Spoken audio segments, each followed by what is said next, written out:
Thank you, Chair. Sir, thank you for being here, and I am very concerned about your ability to access information from public servants in conditions where those public servants have been subject to intimidation. With that in mind, I wanted to briefly move a motion, and the motion is that the committee report to the House its grave concern about apparent reprisals against witnesses following their testimony on the ArriveCan app. This is critically important for the integrity of Point of the order, kinds Chair. of investigations Is this a notice that of parliaments motion, can or is undertake. it moving a motion? May I respond to Yes, that, you Chair? may. I'm moving the motion. It's on the matter at hand. It's on the matter at hand, and I'm moving the motion. Yes, thank you. And I think the committee will hopefully be able to dispense with this quickly. To review the facts very quickly, Chair, we had testimony at the Government Operations Committee, explosive testimony from Mr. McDonald and Mr. Utano about what happened in the context of the ArriveScam scandal. When that testimony occurred, it was surprising and shocking what they were able to reveal in response to questions that members asked.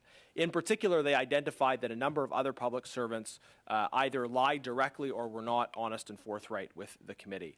And they responded frankly and directly to questions that were asked in that regard.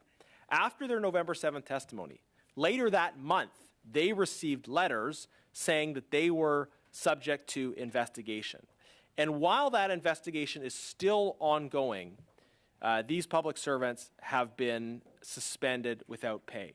It's an incredibly unusual step that public servants would be suspended without pay in the middle of an investigation into their conduct when no findings have even been reached, and that they would be informed of that investigation immediately after they provide frank testimony to a parliamentary committee.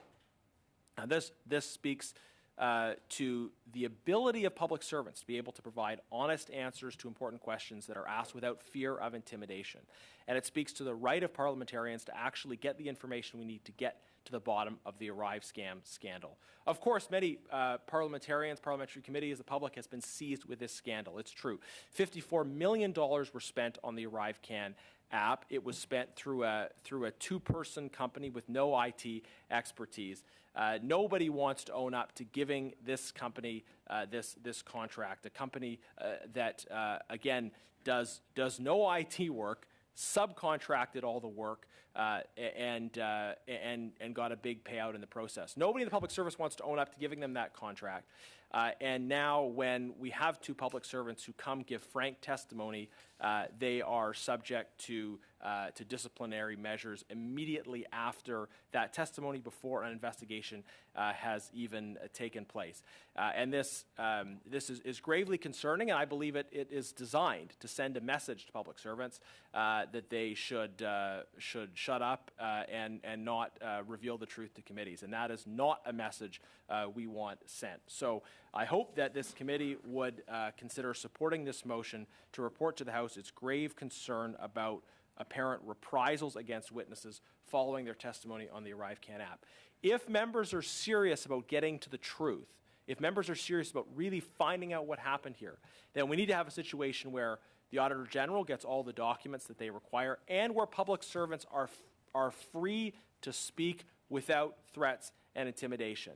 And I would hope that members would support this motion to say that if we are going to get to the bottom of this, we need public servants to be free to speak without threats, without reprisals, without punishment for coming to committees and answering the direct questions of parliamentarians. Thank you, Chair. Well, great. All right. So it appears there's unanimous consent. Would members like to vote? Yes. Great. Yes. Okay. Madam Clerk, could you call the roll call on Mr. Genuis's motion, which I will just read while you're preparing to take the vote. the committee report to the House its grave concern about apparent reprisals against witnesses following their testimony on the Arrive Can app. Over to you, Madam Clerk. Shall the motion of Mr. Genuis carry? Yes. Ms. Bradford? No. Do you want to record the vote? Yes, we want to record a vote. We want to record a vote. Mr. Chen? No. Ms. Khalid? No. Ms. Shanahan? No. Ms. Yip? No. Mr. McCauley? Yes. Mr. Genuis? Yes. Mr. Brock? Yes. Madame Sinclair de Gagny? No. Mr. Johns? No. Again. You only get one vote. And it is defeated. Turning right back now to the witness. Thank you for your patience, Mr. Hayes.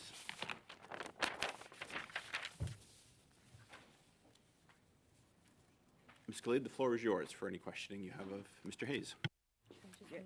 Just say that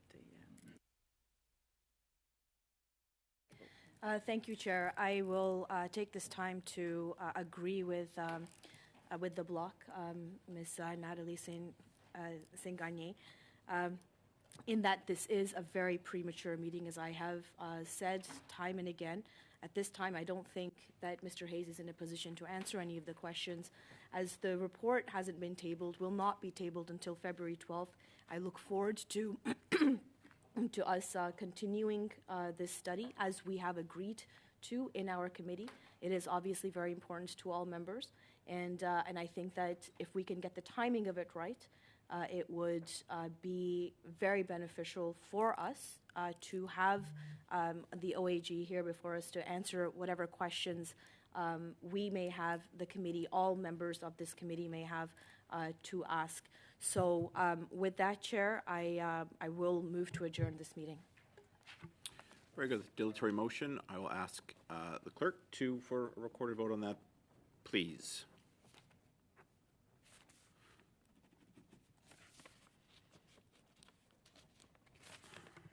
Shall the motion to adjourn debate carry? Ms. Bradford?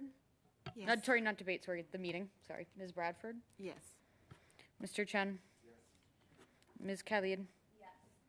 Ms. Shanahan? Yes. Ms. Yip? Yes. Mr. McCauley? No. Mr. Genuis? No. Mr. Brock? No. Conservatives believe in accountability. Thank you. I agree. I agree. Madame Sinclair de Gagny? Oui. Mr. Johns? Yes, and be glad. And same to you, Mr. Johns. This meeting is adjourned. I will see you all back here on Tuesday, January 30th.